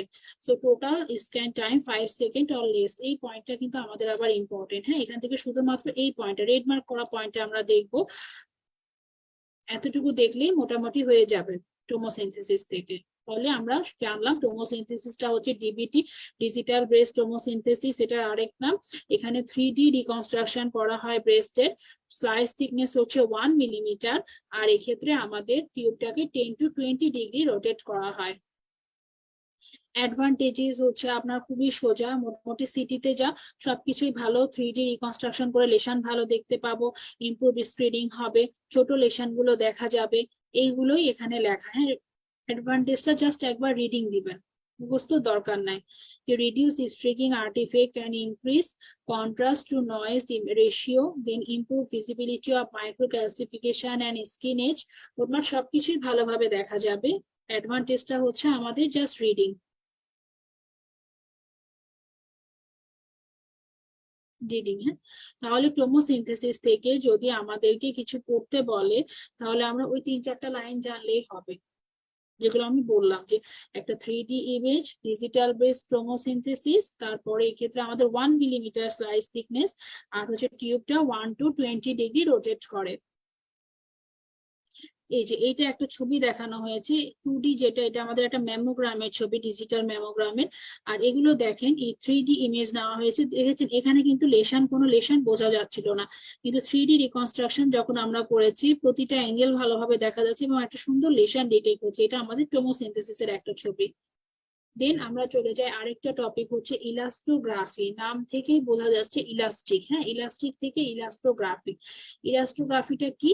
It is a newer technique that exploits the fact that pathological process alters the elastic properties of the involved tissue. This change in elasticity is detected and imaged using elastography. তার মানে মোটমাট কথা হচ্ছে যে ইলাস্টোগ্রাফিটা একটা pathological process, যেটার মাধ্যমে elastic মানে কোনো একটা প্যাথোলজিক্যাল প্রসেসে যদি ইলাস্টিক প্রপার্টিটা অল্টার হয় তাহলে সেটা আমরা ইলাস্টোগ্রাফি দিয়ে ডিটেক্ট করি।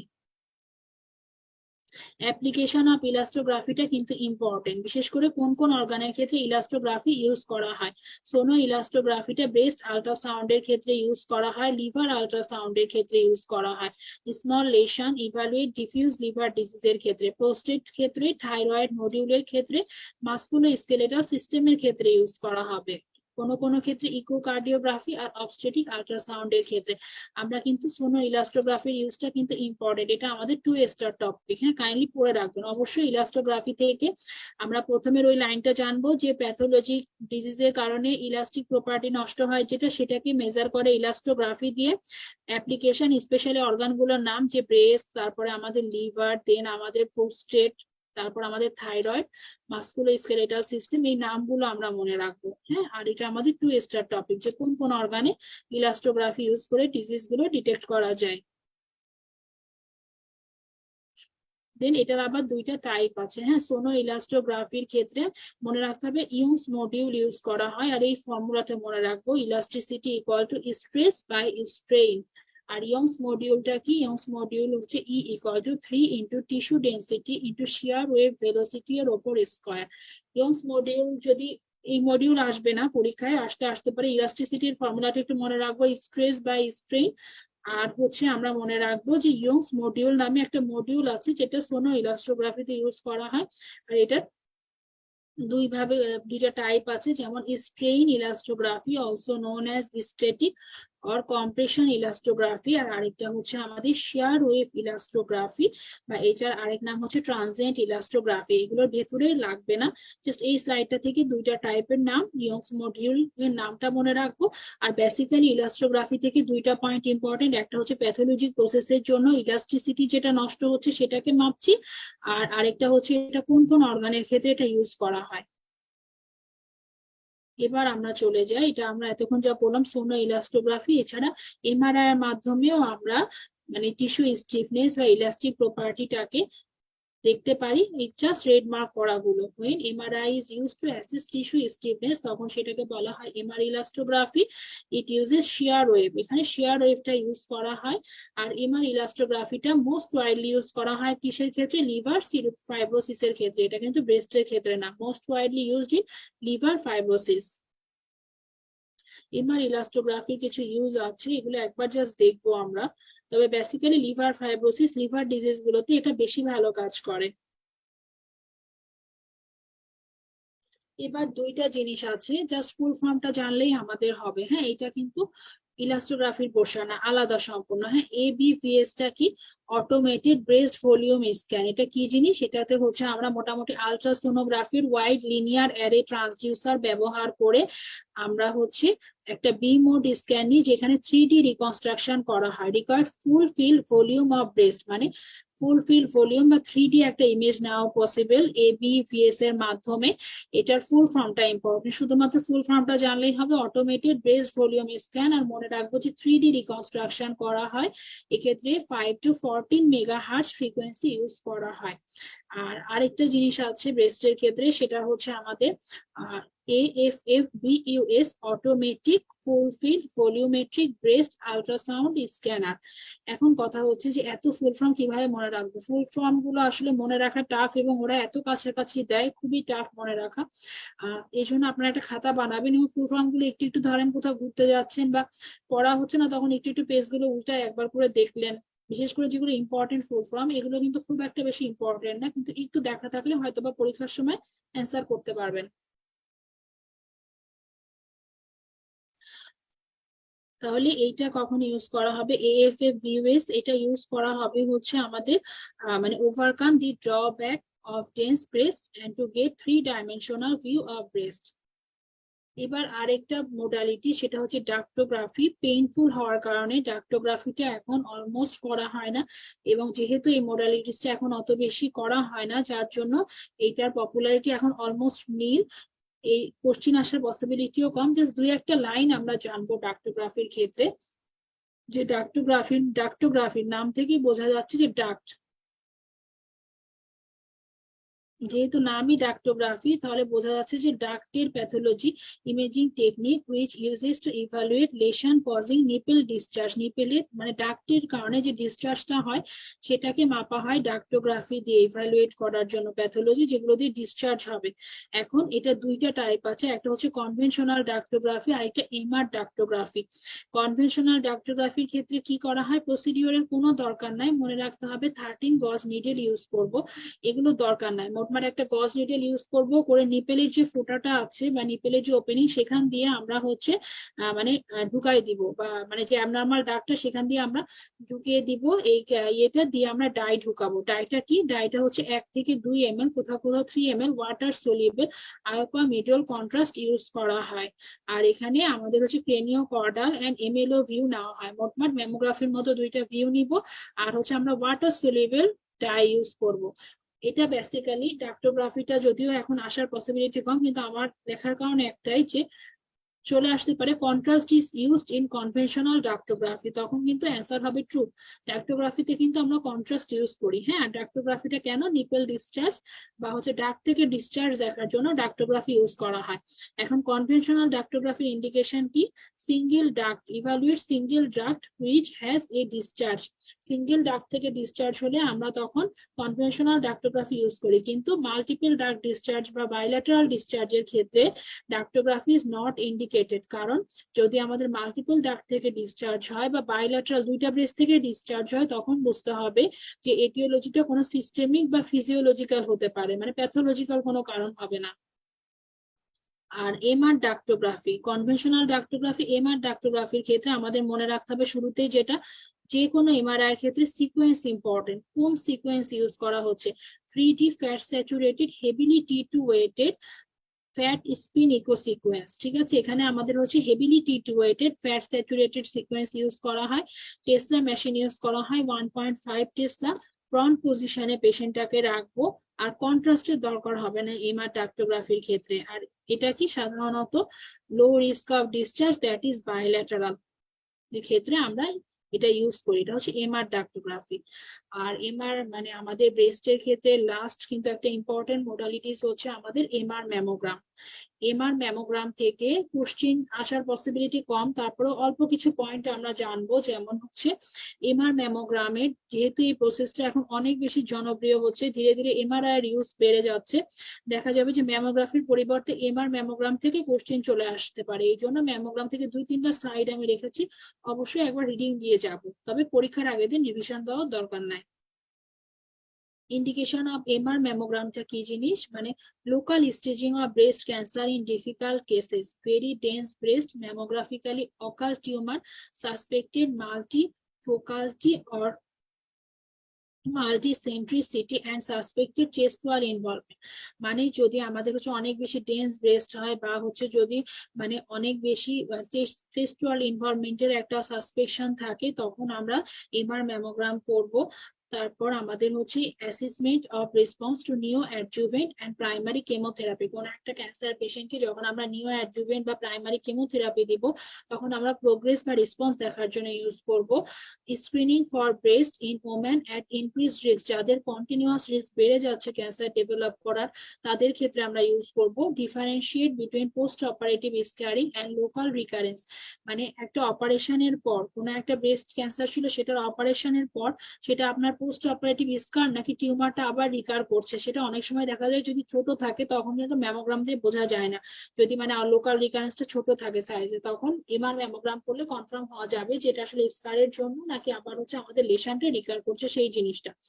আর evaluation of implant integrity and detection of cancer in augmented breast, এগুলো হচ্ছে ইন্ডিকেশন। ইন্ডিকেশন আসলে একবার রিডিং দিলেই মনে থাকবে, এগুলো কিন্তু পরীক্ষার আগের দিন রিভিশন দেওয়ার জিনিস না। এখন যখন প্রথমবার পড়বেন, ইন্ডিকেশনটা ভালোভাবে পড়ে রাখবেন, ইনশাল্লাহ কমপ্লিট হয়ে যাবে।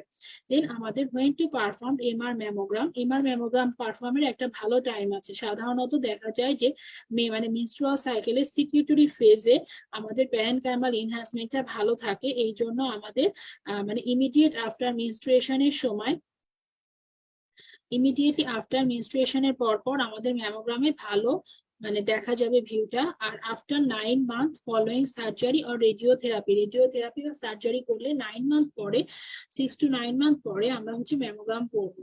আর protocol of breast MRI, MRI এর ক্ষেত্রে কিন্তু প্রোটোকল ইম্পর্টেন্ট। ঠিক আছে, প্রোটোকলটা কি, মানে কি কি সিকোয়েন্স ইউজ করা হচ্ছে সেই জিনিসটা বেশি ইম্পর্টেন্ট। যেমন আমাদের ম্যাগনেটিক স্ট্রেনটা 1.5 to 3 tesla, 3 plane localiser sequence. এখন পালস সিকোয়েন্স কি কি ইউজ করা হচ্ছে? pre-contrast T1 weighted image with or without fat suppression, contrast enhanced, তাহলে একটা T1 weighted image করব contrast ছাড়া, একটা contrast সহ T1 weighted image করব, T2 weighted image or star image, আর হচ্ছে more than or equal to 2 CE sequence obtained in dynamic fusion R diffusion weighted image। আর এখন আমাদের আরেকটা যেটা যে post processing can be used to generate subtraction and maximum intensity projection images. আর পজিশনিংটা কি, মানে এমআরআই এর ক্ষেত্রে ফ্রন্ট পজিশনে থাকবে পেশেন্ট উইথ ব্রেস্টটাকে একটা কাপের ভেতরে রেস্ট থাকবে, মানে উইথ ডেলিকেটেড সারফেস কয়েলের কাপের ভেতরে ব্রেস্টটাকে রেস্ট করে রাখতে হবে। এটা হয়ে গেল তাহলে আমাদের এমআর ম্যামোগ্রাম। এরপরে আরেকটা টপিক হচ্ছে জিরো ম্যামোগ্রাম। জিরো মানে হচ্ছে কপি করা, আর জিরো গ্রাফিটা যখন আমরা পড়বো তখন এটা আরো ক্লিয়ার হবে। জিরো ম্যামোগ্রাম জাস্ট আমরা এই দুই চারটা লাইন একটু রিডিং দিয়ে রাখবো, এটা কিন্তু সোলি রিডিং, মুখস্থ করার বা মনে রাখার দরকার নাই। এখান থেকে এটা একটা photo electric method of recording and X-ray image on a coated metal plate. এখানে মানে কোনো ফিল্মে না, কোটেড মেটাল প্লেটে আমাদের হচ্ছে এক্স-রে মানে এক্স-রে ইমেজটাকে রেকর্ড করে রাখা হবে ইউজিং লো এনার্জি ফোটন বিম। লো এনার্জি ফোটন ইউজ করা হবে, আমরা জানি লো এনার্জি ফোটন ইউজ করা হলে লং এক্সপোজার টাইম হবে। আর এক্ষেত্রে ড্রাই কেমিক্যাল ডেভেলপার, মানে এক্ষেত্রে কিন্তু ডার্ক রুম বা কোনো ওয়েট মেথডের দরকার পড়ে না, ড্রাই কেমিক্যাল ডেভেলপার দিয়ে জিরো ম্যামোগ্রাম করা পসিবল। আর আরেকটা কি, use to evaluate breast lesion আর it is a form of xeroradiography. তাহলে এই হলো আমাদের মোটামুটি ব্রেস্ট রিলেটেড যেগুলো মোডালিটি সেগুলো আমরা আলোচনা করলাম। তাহলে এখন আমি জাস্ট একটা শর্টকাটে একটা কথা বলে নিই যে যদি আমাদের এগুলো অনেক স্লাইড বেড়ে গিয়েছে, এতগুলো দরকার নাই, আমরা ম্যামোগ্রামটা ভালোভাবে পড়বো। ম্যামোগ্রাম থেকে কোনটার ইম্পর্টেন্স কেমন আমি খুব ভালোভাবে বলে দিয়েছি আপনাদের। দেন আমরা টোমোসিনথেসিস থেকে আমি যে 3-4টা লাইন বলেছি সেগুলো আমরা দেখবো। এমআর ম্যামোগ্রামের ইন্ডিকেশন আর যে 2-4টা সিকোয়েন্স সেটা আমরা একটু দেখবো। ইলাস্ট্রোগ্রাফি থেকে যে 2-4টা লাইন বলছি আমরা সেগুলো একটু দেখার ট্রাই করব। আর ডাক্টোগ্রাফিটা থেকে 2-1টা লাইন দেখবো জাস্ট। কিন্তু যদি এতগুলো মানে পড়া প্রেশার মনে হয় তাহলে চোখ বন্ধ করে শুধুমাত্র ম্যামোগ্রাফিটা পড়ে চলে যাবেন।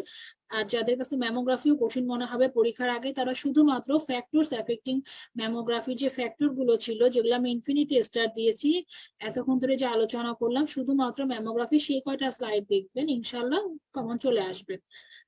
আর আরেকটা টপিক, যদিও এটা ব্রেস্ট রিলেটেড না, এটা হচ্ছে একটা মানে এখনকার কমিউনিকেশন বা আমাদের রেডিওলজিটার উন্নতি হওয়ার কারণে, যেই কারণে দেখা যায় বাংলাদেশের রিপোর্ট ইন্ডিয়া থেকে হচ্ছে বা বিভিন্ন পেরিফেরি রিপোর্ট ঢাকার ডাক্তাররা বসে থেকে করতে পারছে, সেই সিস্টেমটাই হচ্ছে আমাদের পেস।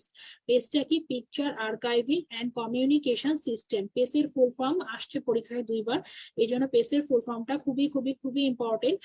আর পেজ থেকে যেহেতু একবার কোশ্চেন আসছে 2-1টা লাইন জেনে রাখা ভালো। পেজ টপিকটা 5 স্টার, তবে মেনলি এই প্রথম স্লাইডে শুধুমাত্র 5 স্টার। পি থেকে পিকচার, দি ডিজিটাল মেডিকেল ইমেজেস। আর্কাইভিং মানে কি, দি ইলেকট্রনিক স্টোরেজ অফ ইমেজ। তাহলে প্রথমে পিকচারটা তুলবো, ডিজিটাল ইমেজ, তারপর সেটাকে স্টোর করবো।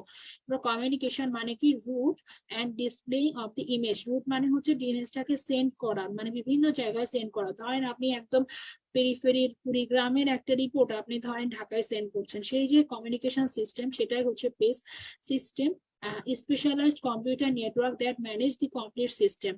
ঠিক আছে, এই ফুল ফর্মে আমাদের হচ্ছে picture archiving and communication system. প্রথমে আমরা পিকচারটা নিয়ে স্টোর করব, দেন আমরা এটাকে বিভিন্ন জায়গায় দূর দূরান্তে সেন্ড করে রিপোর্ট করব এবং কম্পিউটার নেটওয়ার্ক একটা তৈরি করব, সেটাই আমাদের picture archiving and communication system.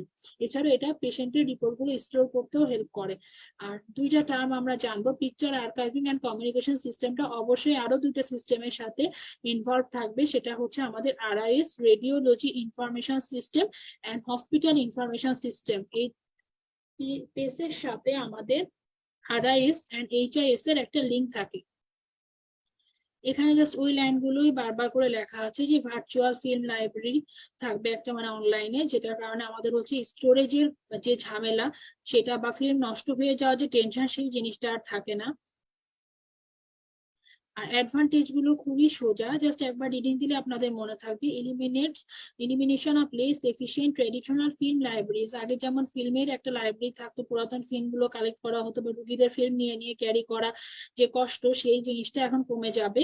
Convenient search and search for image, মানে ইমেজ গুলোকে সার্চ, পেশেন্টের নাম ডাটা এন্ট্রি করা মাত্র আপনার সব ইমেজ চলে আসছে সিরিয়ালি, তখন পেশেন্টের কাছে ফিল্ম চেয়ে ওয়েট করা বা পেশেন্ট কোনোটা হারিয়ে ফেলেছে যে সমস্যাগুলো, সেগুলো আপনাদের থাকবে না। র্যাপিড ট্রান্সফার করা যেতে পারে। ধরেন আপনার কোনো একটা রিপোর্ট নিয়ে কনফিউশন হচ্ছে, আপনি বিদেশে কোনো একটা টিচারকে সেন্ড করে দিলেন রিপোর্টটার জন্য বা তার কাছ থেকে ওপিনিয়নের জন্য, এই জিনিসটা আপনার ট্রান্সফারের সুবিধা করছে পেস। আর যেটা বলছে যে এই যে is in consulting outside specialist, মানে টেলি রেডিওগ্রাফি, দূর দূরান্তে আমরা হচ্ছে কাউন্সিলিং নিতে পারছি। Simultaneous viewing of image at multiple location, মানে একই ইমেজ আমি রাজশাহীতে বসে, কেউ ঢাকায় বসে, কেউ আমেরিকায় বসে, কেউ ইন্ডিয়ায় বসে দেখতে পাচ্ছে। Elimination of misplaced, damaged or missing film, পেশেন্টের কাছে বিশেষ করে সিটি তো তাও কম, এমআরআই এর ক্ষেত্রে দেখা যায় যতগুলো ফিল্ম দেখবেন যে 1 বছর পর 3টা আছে, 2 বছর পর 2টা আছে, 5 বছর পর দেখবেন কোনো ফিল্মই নাই, রিপোর্টটা হয়তো বা কোনো রকম চায়ের দাগ বা হচ্ছে তেলের দাগ লাগাই নিয়ে ঘুরছে, আলটিমেটলি খুব একটা ইফেক্টিভ হয় না, বা প্রিভিয়াস রিপোর্টের সাথে কম্পেয়ার করা খুবই টাফ হয়ে যায়, কারণ পেশেন্টরা রিপোর্ট বা হচ্ছে ইমেজে যে ফিল্ম গুলো ওগুলোর ইম্পর্টেন্স তো বোঝে না, হারাই ফেলে। কিন্তু যদি আমাদের পেজ থাকে বা পেশেন্ট যদি এটা অনলাইনে ক্যারি করে বা অনলাইন সিস্টেমে যদি জমা থাকে, তখন সেটা আমরা যে কোনো জায়গা থেকে কালেক্ট করে নিতে পারবো। এবং এই জন্য বিদেশে দেখা যায় যাওয়ার সময় কোনো পেশেন্টের কোনো কাগজপত্র ক্যারি করতে হয় না, কারণ সবই অনলাইনে পাঠিয়ে দেওয়া হয়। এই জিনিসটাই বলছে যে আপনার elimination of misplaced or damaged film, আর increase in efficiency of reporting exam with soft copy image, আর reduction of the health and environmental impact associated with chemical processing, chemical processing এর ফলে বা একটা film processing এর ফলে যে chemical hazardটা ছিল সেটা প্রিভেন্ট করে হচ্ছে পেস্ট। তাহলে এই হলো মোটামুটি পেস্ট রিলেটেড কথা। এখন আমি বলি যে আমরা আজকে পড়লাম ব্রেস্ট রিলেটেড ইমেজিং, সেখান থেকে আমাদের সবচেয়ে ইম্পর্টেন্ট হচ্ছে ম্যামোগ্রাফি, আর নেক্সট পড়লাম পেস, পেস থেকে সবচেয়ে ইম্পর্টেন্ট হচ্ছে পেসের ফুল ফর্ম। আর লাস্টলি এখন আমাদের আদার স্পেশাল ইকুইপমেন্ট আছে যেগুলো আমরা পড়বো, সেটার ভেতরে আমাদের হচ্ছে 5 স্টার টপিক বা ইনফিনিটি স্টারও বলা যায়, সিআরডিআর মানে ডিজিটাল রেডিওগ্রাফি আর কম্পিউটার রেডিওগ্রাফি খুবই খুবই খুবই ইম্পর্টেন্ট। এটা কি কি, এটা হচ্ছে আমাদের ডিফারেন্স বিটুইন সিআরডিআর ইম্পর্টেন্ট, আর হচ্ছে আমাদের ফ্লো চার্ট অফ হচ্ছে সিআর এন্ড ডিআর ইম্পর্টেন্ট। এটা আমরা নিশো স্যারের বই থেকে দেখতে পারি সিআরডিআরটা, বা শামিন আপু নোট থেকে পেজ নাম্বার লেখা আছে, কাইন্ডলি এখান থেকে দেখে নিবেন। আর বাকি এইগুলো আমরা পড়বো পরে, যেমন পেট স্পেক্ট, পেটটা আমাদের 5 star topic, digital subtraction angiography আমাদের 5 স্টার টপিক, তাছাড়া স্পেক্ট, গামা ক্যামেরা, ফ্লুরোস্কোপি, এই রিলেটেড যে কোশ্চেন গুলো এগুলো আমাদের 2 স্টার টপিক। এখন আমরা চলে যাই ম্যামোগ্রাফি। আমরা আজকে যা পড়লাম যতগুলো টপিক, তার মধ্যে আমাদের সবচেয়ে ইম্পর্টেন্ট হচ্ছে ম্যামোগ্রাফি। হ্যাঁ, ম্যামোগ্রাফিটা তাহলে আমরা কোথা থেকে পড়বো? ম্যামোগ্রাফিটা আপনারা আমার স্লাইড থেকে যেগুলো আমি ইম্পর্টেন্ট বলেছি সেগুলো একটু দেখে নেবেন, আর কিংবা আমার স্লাইডটাও প্রিন্ট আউট বের করে নিতে পারেন। ম্যামোগ্রাফিতে অলমোস্ট আমি সব টপিকে কভার করার চেষ্টা করেছি ম্যামোগ্রাফি স্লাইডে। তবে কেউ যদি পড়তে চান তাহলে নিশোতে ভালো লেখা আছে, নিশোর হচ্ছে section 16 number chapter, page number 207-এ চলে যাবেন। এখানে দেখবেন যে ইন্ডিকেশন আছে different positioning factors for mammography, ভেতরে জাস্ট একবার রিডিং দিবেন।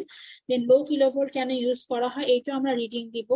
তারপর আমাদের আছে পরের পেজে 209 নাম্বার পেজে আমাদের আছে, এটা আমি নিশুর বইয়ের কথা বলছি, 209 নাম্বার পেজে আছে ম্যামোগ্রাফি টিউবের ক্ষেত্রে কি কি ইউজ করা হয়, এগুলো সবই আপনারা রিডিং দিবেন। হ্যাঁ, কিন্তু মেইনলি আমি যেগুলো পয়েন্ট আকারে লিখে দিয়েছি আমার স্লাইডে সেটাই বেশি ইম্পর্টেন্ট। আর টেকনিক্যাল অ্যাসপেক্ট অফ ম্যামোগ্রাফি আছে 210 নাম্বার পেজে, এই পয়েন্টটা ইম্পর্টেন্ট। হ্যাঁ, এটা আমাদের ইনফিনিটি স্টার দিয়ে একবার দেখতে পারেন নিশো থেকে চাইলে। আর হচ্ছে কম্প্রেশনের ইউজটা দেখবেন। আর লাস্টলি আছে নিশোতে 211 নাম্বার পেজে ডিজিটাল ইমেজিং ফর ম্যামোগ্রাফি। আমার কথা হচ্ছে যে স্লাইডটা আপনারা পড়বেন, স্লাইড পরীক্ষার সময় রিভিশন দিবেন, কিন্তু যেহেতু এখন আপনারা প্রথমবার পড়বেন, একটু ডিটেলস জানতে চাইলে, ম্যামোগ্রাফিটা বুঝতে চাইলে আপনারা নিশো থেকে দেখতে পারেন। নিশো 16 নাম্বার চ্যাপ্টারে 207 নাম্বার পেজ থেকে 211 নাম্বার পেজ পর্যন্ত একবার ভালোভাবে রিডিং দিবেন, এবং যে পয়েন্টগুলো আপনার কাছে ইম্পর্টেন্ট মনে হবে, হয়তো আমার স্লাইডে না কিন্তু আপনার কাছে ইম্পর্টেন্ট মনে হচ্ছে, সেগুলো মাস্ট জায়গায় রাখবেন। কারণ পরীক্ষায় কি আসবে সেটা আপনার গেসিং পাওয়ার আমার চেয়ে বেশি। আমি তো পথ দেখাচ্ছি, কিন্তু 2-1টা লাইন নিজে থেকেও পড়া ভালো। এই জন্য আপনারা নিশো থেকে চাইলে দেখতে পারেন। আর অবশ্যই শামিন আপুর নোটে পড়বেন। শর্টকাটে আমি যে ফ্যাক্টর গুলো লিখেছি সেগুলো অলমোস্ট সবই শামিন আপুর যে বড় বইটা সেখানকার 15 নাম্বার পেজে চলে যাবেন। শারমিন আপুর যে মোটা বইটা 115 নাম্বার পেজে গিয়ে দেখবেন যে নিচের দিকে আছে ফ্যাক্টরস ফর ম্যামোগ্রাফি।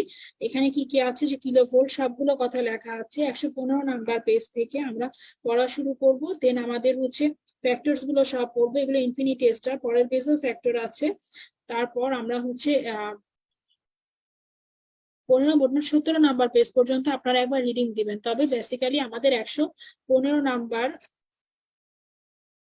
13, 14, 15 নাম্বার পেজে 15 নাম্বার পেজটার নাম ডাবল লেখা ফ্যাক্টরস ফর ম্যামোগ্রাফি, পুরাটাই খুব ইম্পর্টেন্ট। ওই পেজ ওর পরের পেজ খুবই ইম্পর্টেন্ট। হ্যাঁ, আর বাকি যে ব্রড টাইপের কোশ্চেন আছে সেগুলো একবার রিডিং দিবেন। 115 নাম্বার পেজ থেকে 117 নাম্বার পেজ পর্যন্ত দেখবেন শারমিন আপুর যে মোটা বই, সেখান থেকে এই পয়েন্টগুলো মাস্ট করবেন শারমিন আপুর বই থেকে। আর আমার সাইড করলেই হবে। আর কারো একটু ডিটেলস জানতে মন চাইলে নিশোটা দেখতে পারেন।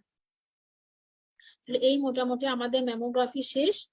আর বাকি যে টপিকগুলো সেগুলো থেকে আমি যেই পয়েন্টগুলোর কথা বলেছি শুধুমাত্র সেগুলো দেখলেই হবে। তাহলে আজকের মতো এখানেই শেষ করছি। সবাইকে ধন্যবাদ।